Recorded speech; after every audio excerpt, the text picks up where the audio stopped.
right, this is Carl Tepper. This is Commissioner Jason Corley, and we all know it's going to be hot in Texas. Why do we bother? It's actually going to be a cool day today when it's 94 in the afternoon in Lubbock, Texas in early September. Usually it's 104. I don't even check the temperature anymore. I just call it the Misindex. What's the misery level today? Yeah, the misery. It's like, 95? Oh, that's not bad. That's not bad at all. Oh, you guys working out. I could wear a long sleeve shirt today. Oh, you guys working out on the in the road crews. It's just hot, and all of us who have office jobs appreciate that we have them. Although next week, this is all we care about. Next week it's going to get cooler, right? It's supposed to get some rain. It's supposed to cool down a little bit. Is that what Ron Roberts said? That's my understanding. You remember 2 weeks ago, I walked out on a Saturday morning at like 6 o'clock. It was 60 degrees. I couldn't believe it. No, it was wonderful. Oh, wow. Like one day. How much can I possibly get done outdoors right now? And it showered a tiny bit, but it was real nice when we had it. Okay. Palace intrigue. Now, do y'all care? I guess y'all pay attention because Chad Hasty talks about it a lot. Robert Pratt talks about it quite a bit. We've got crazy liberals running around and new AOC, Ocasio-Cortez, and we've got Joe Biden, and then they're battling Donald Trump all the time. But we've got this stuff locally. I'm surprised y'all aren't more inspired by that stuff sometimes. It used to be usually everybody's complaining about city council, and I like our city. They've done an okay job, but I got to tell you, I don't know what the excuse is for raising taxes. Everybody's appraisals went up. They say, well, we keep at, they're not using the effective rate. They're going to keep the same rate as last year, which is a raise because your appraisals are skyrocketing, right? So they got more taxes out of it. They raised your taxes. There's no way around it. And so at the county, there's a lot of attention paid on the county lately because, I don't know, there's been a lot more drama there. And it's been so bad that a couple of the county commissioners got defeated by some up-and-comers, Jason Corley and Chad C., who came out of really nowhere. Apparently their poll numbers were, really positive for the incumbents at the time, as far as we know, right, Jason? And then, so we're told. Yeah, and then Jason, we actually talked, and he said, well, they're telling me I don't have a chance. This other guy has 70% approval, and I'm like, look, I don't know. The poll's the poll. Jason said, I don't care. I think it's going terrible up there, and I'm going to run. And next thing I know, and he ran. I mean... He got his troops together and walked the blocks and attended the ceremonies and just did a great job and got himself elected. And then he got elected and started doing the job he said he was going to do. So, hold on, Jason, I'm getting there. And so, it's been intriguing to watch the budget process. I'm privy to a golf tournament where people were, the elitist bankers and such were saying, oh, those guys didn't know what they were getting into. They're going to have to raise taxes. Ha, ha, ha. Well, they're still arguing it out. Give them a chance. They're still discussing it. It's been just to and fro. And by the way, these guys have had a lot of landmines placed at their feet. They've got a new IT contract, which was, look, I'm not going after Dusty Womble, okay? It's not what I do. He's a big, powerful guy in town. I don't need that kind of heat right now. But I will tell you, that whole contract process is really sleazy. Well, okay. On that end of it, that was sleazy on the county's end. I mean, I agree. You're multi-million-dollar. I'm not saying this because I'm trying to defend myself, but he's in business. You're trying to get the contract. I get it. You pull out all the stops, but it's the job and the responsibility and the duty and it should be the values of the incumbent commissioners who were there last year. To either cut a better deal or just wait another year until your contract expires with the other guy and move on. And instead, they've got us in a real bind now. Oh, yeah. Well, you had a lame duck commissioner's court that just went nuts. And, one of the things, just because you can doesn't necessarily mean you should. And it was a vendetta. But the vendetta hasn't just hit these new guys. It's hit you, the voting public. Do you care? Well, that's what I've been so frustrated with, this Tyler contract, because I'd even spoken to Bill, said, hey, why don't y'all hold off on that till you got a new court in place? Oh, no, we're working on this. But, they went from, they formed a committee, and then 6 months later, you've got a signed contract for multi-million dollars. They had to pull money from all over, for all these different technology funds, from different elected officials all around the county. The contingents pull money out of contingency fund. I mean, just, And again, it's something that could have easily waited. You could have had a better process. Well, we should have done a proper bid. That was my biggest gripe. They said, well, it's professional services. It can be exempted. Well, like I said, just because it can doesn't mean it should. You ought to put that out there. And would Tyler have likely won it? Yeah, probably. But the thing about it, though, it would have been transparent. Everybody could have looked at the bid sheets. Everybody could have seen all this stuff. All of our elected officials, our department heads could have got together, got to preview software from all these different companies to see, which one is going to suit their needs the best. And then ultimately a judgment call is going to have to be made on how can you make it all work together. It's so bad, folks, that it's almost like the politics of Brooklyn and Queens. Okay. It is very questionable. We can't just call an investigation into it just because we feel that it just stinks. I mean, the Texas Rangers want something more. So I don't know how outraged. I guess you were outraged enough to kick them out, but your job isn't done yet, and in the meantime, these guys are still fighting it out. Well, and that's the other thing. When I decided to run, you don't always have to win to influence an election. A lot of times, if you can just get out there and just make the point and show someone how many people disagree with them, a lot of times you can change somebody's mindset on things. But that's why I was trying to encourage more people to get involved because I truthfully got mad over a county park not getting watered, and that's what got me motivated to run because I couldn't get anywhere and couldn't get any traction on trying to get something done about it. So, and if you've watched you're able to stream in the budget deliberations at the county court, and there's been for the incumbent Gilbert, very condescending.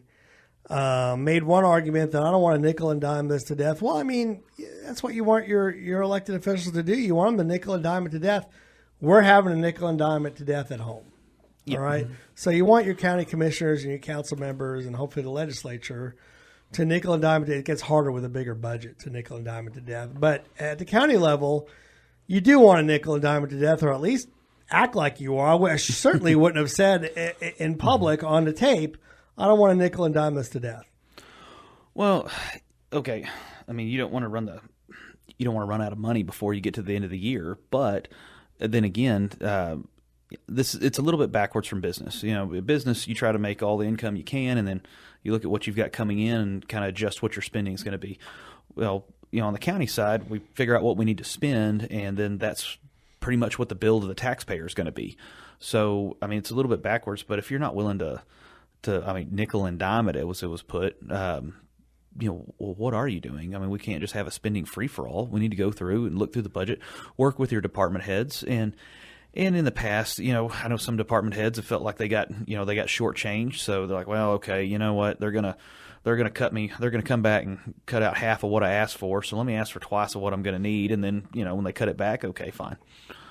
And so, if you've ever hung around with people at the courthouse a little bit, have lunch, and it's a little bit like high school over there or a sewing circle. Everybody's narking out everyone on who shows up to work, who doesn't, whose budget is what, and then you watch the budget deliberations, who's trying to empire build. I don't know if that's a good term for what the constables are trying to do. The county's got, I'm a little bit sympathetic to him, Jason, a little bit. The county's gotten bigger. Mm-hmm. Their job's gotten bigger. I know I'm a commercial landlord, but if I was a residential landlord, you've got deadbeats, won't pay their rent. You need to get them out. The JP ruled. Well, the constable has to do it. It takes some organization and some doing to do. Maybe they are getting shorthanded, but, sometimes the way they act and their professionalism it doesn't make you feel that sympathetic towards them sometimes. It kind of brings your attention to maybe something that doesn't need to be there and takes the focus away from maybe the legitimate points they're trying to make. Mm-hmm. And so, and watching everyone, the JPs whine and all the different departments whine, it makes you think, wow, if I went in front of my boss every year and whined as much about my pay and my structure and everything, I would have a job. But it's just normal in the way the county courthouse works. And then everybody is complaining about everybody else's job, where they are every minute of the day, how long they take their lunches, and the little empire building. And speaking of empire building, we're about up against a break. But when we get to the backside of this break, there's been sort of a fifth commissioner. I don't mean the county judge. There is an auditor that works for the county that really is the budget officer of the county, has immense amount of power. And there's been quite a bit of drama going on in that office where even some people who are in the know are not sure what's going on in that office. Apparently it's been cleared out. So the backside of the break, I've set it up, the backside of the break on Chad Hasty Show. This is Carl Tepper and Commissioner Jason Corley. All right, Carl Tepper and Commissioner Jason Corley on the Chad Hasty Show. I don't have to give the weather this time. It's going to be hot today, okay? It's West Texas in September. All right. So there's been some palace intrigue in the commissioner's court because we just haven't had enough. All right. And we're getting reports that her name is Jackie Latham, who I've never met. And maybe she's nice. I don't know. And she controls the budget. And she controls a lot of things at the county, even most of the treasurer's job, because for some reason, Lubbock County in the 60s, maybe the treasurer was crooked or something, but the county auditor took over all that stuff too. I forgot what it was, but there's a bunch of it. Yeah, I can give you the history lesson on that one. Well, hold on a second. So we might want to get to that, but in present day and this last weekend, apparently she moved out. I mean, is that true? She moved out of her office and the conference room and all that stuff. Well, I was in the auditor's office yesterday, and she was there. Pictures were taken off the wall, but kind of looked like a man's office. Usually, women tend to do a much better job at decorating than we do. But right. I don't know, she's quitting or or they're repainting over the weekend, one or the other. But so there hasn't been a letter of resignation as far as you know? Nah, I haven't seen a letter of resignation. But even if she were to resign, she would not give that to the commissioner's court. She falls under the judges, so that would go to the judges. But yeah, the judges to keep a good auditor's, good accounting processes. She's auditing the commissioner's court and the county budget. So they've given the power of the auditor and appointing the auditor to the judges of the county, which is interesting. Seems like a good idea. You need a division of power. You don't want too much power concentrated in one place. That tends to lead to corruption. So, the auditor is under the purview of the judges, and then they set her salary, not her budget. The county commissioner set her budget, but they do set her salary, and they also sign her contract, which I believe runs up in December. So, that'd been kind of question was, are the judges going to start looking for a new auditor, or kind of where are we at? And there's been some focus on, usually there's not a lot of focus on an auditor. I know in Austin there has been, by the way, the city of Austin. But also here in Lubbock County, she's particularly powerful. She probably partly because she's good at what she does, very familiar with the budget. When the incoming elected officials are often, they just don't know. They don't have the years of experience with government budgeting. And so she's managed to control a budget, and I've had some people argue, and I think there's a Sandstorm scholar and Lubbock Lights have been concentrating. I don't know how she got on their radar, but apparently the county auditor has had some inflated power that someone in an unelected position probably shouldn't have. Is that fair to say? Well, did she take the power, or was it given to her? That's the question. I mean, do you have county commissioners that were just saying, oh, okay, well, whatever the auditor says, we're going to do? Or did you have somebody that was, just taking control? And I think you had I think you had commissioners just saying, well, the auditor says we can do this, or the auditor says we can do that. A bit of scapegoating there. I think that's not quite doing your job. I mean, your auditor's kind of like your accountant. There's things you're going to want to do that they're going to, say, nope, you can't do it that way. Your accountant and your lawyer. So if you're not a little, your accountant and your lawyer, if you're not a little bit aggravated with them, well, they're probably not doing their job. They're not supposed to let you do everything, but then again, you're going to argue a little. It's also too. a factor of elected officials, especially city councils. They tend to last, 6 to 9 years or 10 years at the most. County commissioners last longer; they get paid, but they're not half as familiar with processes as staff members. And it's not just the auditor. I mean, if you're in a city, you've got your traffic engineers, you've got your police chiefs, and, they tell you something, you just kind of want to believe it because they're the experts, and it's hard to challenge. In my case, in the city of Austin, the staff comes in and they tell you how it's going to be, and you're like, well, why am I sitting here then? I was on one of the really good boards and commissions, and we challenged them every once in a while because you'd get half the information, half truths. and they just don't like your idea, which doesn't mean your idea is any less a good idea, but they just don't want to deal with it, and so they try to mesmerize you with facts and figures that may or may not be true. Well, or skewed. That's the other thing. What was it? If someone comes in and tells you, well, 10 people across the country were killed today in traffic accidents. Well, there were 300 million people on the road. So, right. where are you at? What does that really mean? What does that look like? Yeah, that's the thing you got to be careful with. Any number you hear, any fact and figure, double check it, jot it down and double check it, especially if it's important to you, especially on a radio, by the way, and TV. Oh yeah. If you believe half of what you see, none of what you hear, you might have almost a third of the truth. That's one of the things that I know that Chad and I have done when we've been told, by staff, well, you can't do it that way. Well, why not? Well, okay, show me where in state statute it says we can't do that. Also, Lubbock County's got a contract with Texas Association of Counties, and one thing that they do that is pretty helpful is that you do have a TAC lawyer that you can call anytime and say, hey, what is this? Send me the statute. Where is this in the law? And that's really helpful. That way, you know by what rules everybody's playing with, because you've got tax rules, you've got election codes, you've got there's so many regulations for so many things, and you're kind of drinking from a fire hose. So best thing to do is just make sure you've got a couple experts, got a couple people you trust that you can go to find out what you're really dealing with here, especially if you get told something and you're like, no, that doesn't sound right. So, and the auditors had some outsized power in the budgeting process, and now it looks like, I'm hearing the office is cleared out. I heard there was a letter of resignation. I've had some people who are in the know about these processes that very concerned about. She still has access to accounts, still has access to the building, still actually someone who's very concerned about security, about the security access. Where when you quit a job or you get fired from a job or laid off, they almost immediately take your access cards and your keys and cut off your computer. By the way, we all get offended by that. We've all been in that situation, but also it protects you as well. So if something comes up missing or whatever, I didn't have access to any of that stuff. So, I've heard that it's so bad, in the auditor's office right now that they're wondering why those processes haven't been followed through, that her cards haven't been shut off and her access to those accounts haven't been shut off.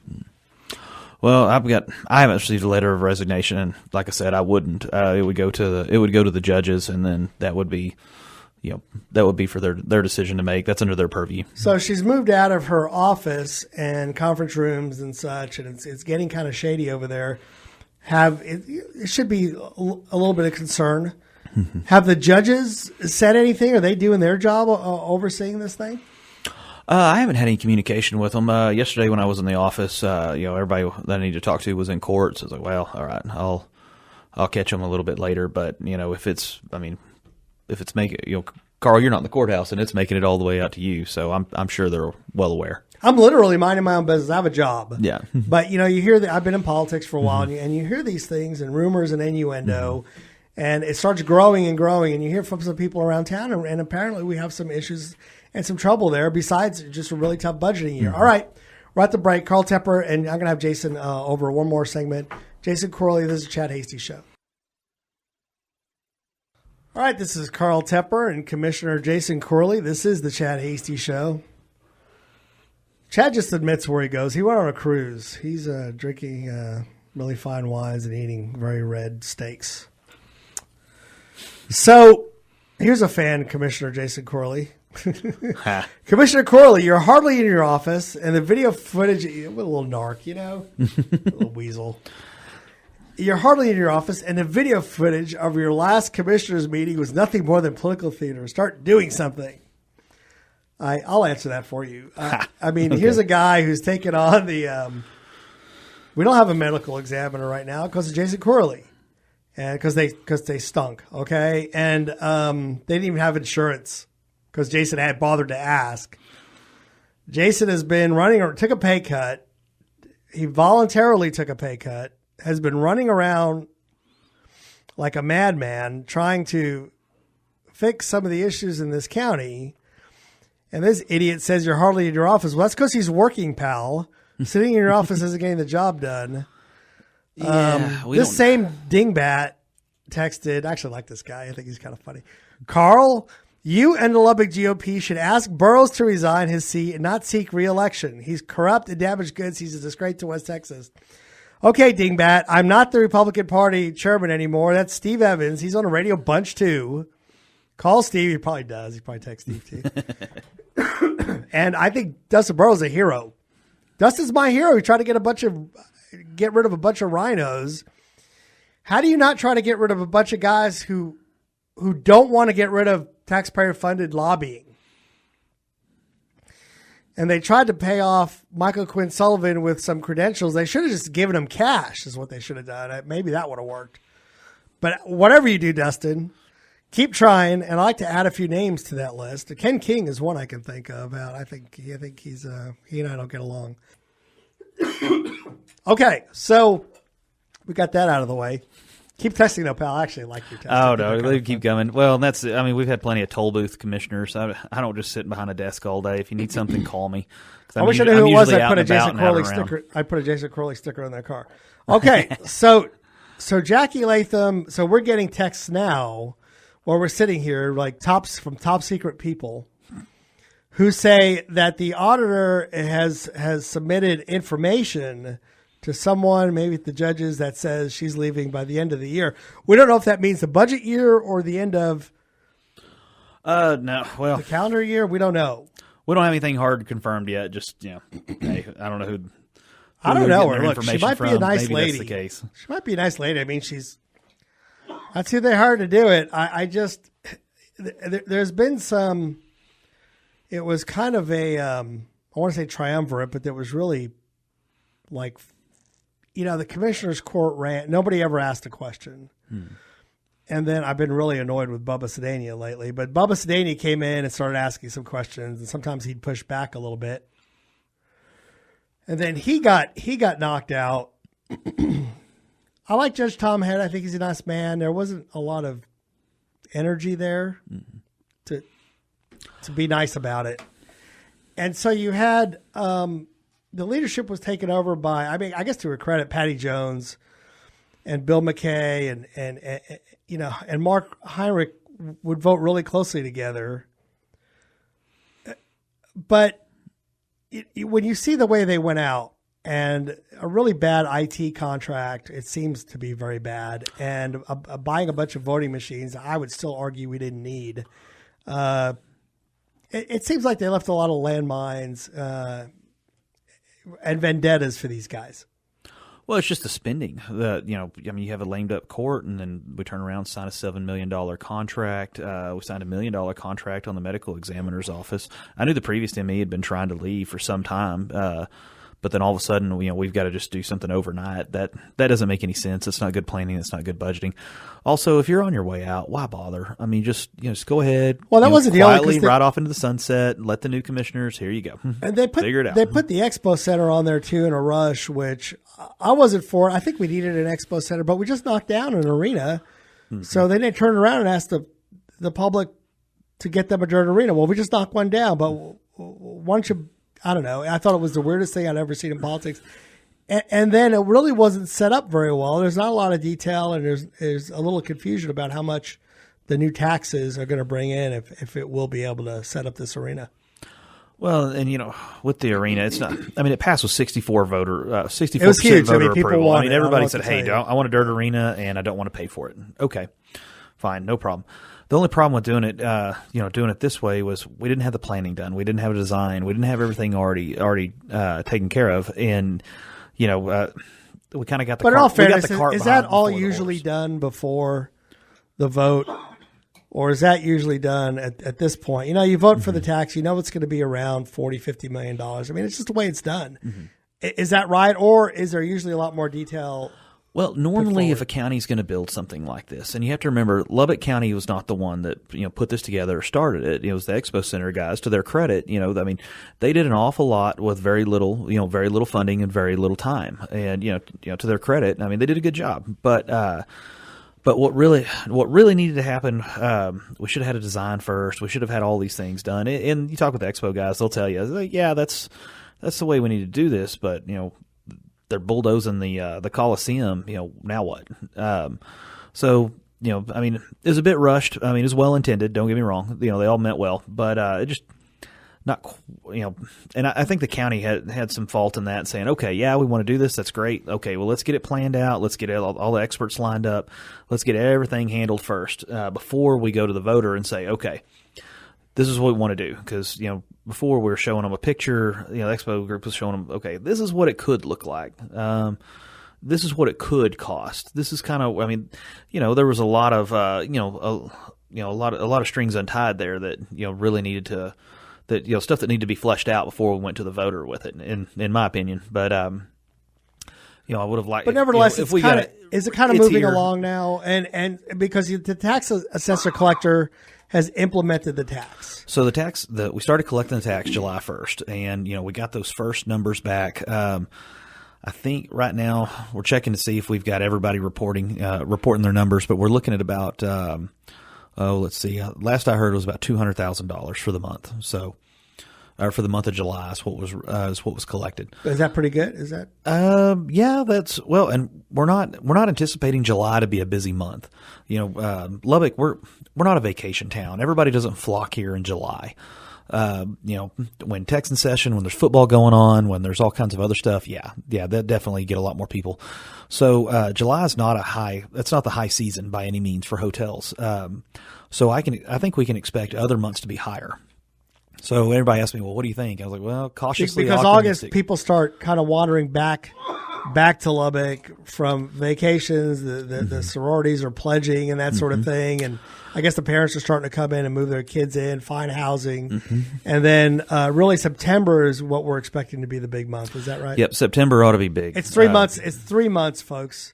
July, August, September and the income from that is when you can tell what your bonding capacity is going to be. That's going to kind of give us a barometer of what's going to happen. Now we're going to collect the tax for 9 months before we go out before we start going out for the bonds. So that'll give the companies that are going to buy the bonds, individuals too, I guess, that'll give them a much more realistic idea of what this bond is going to produce.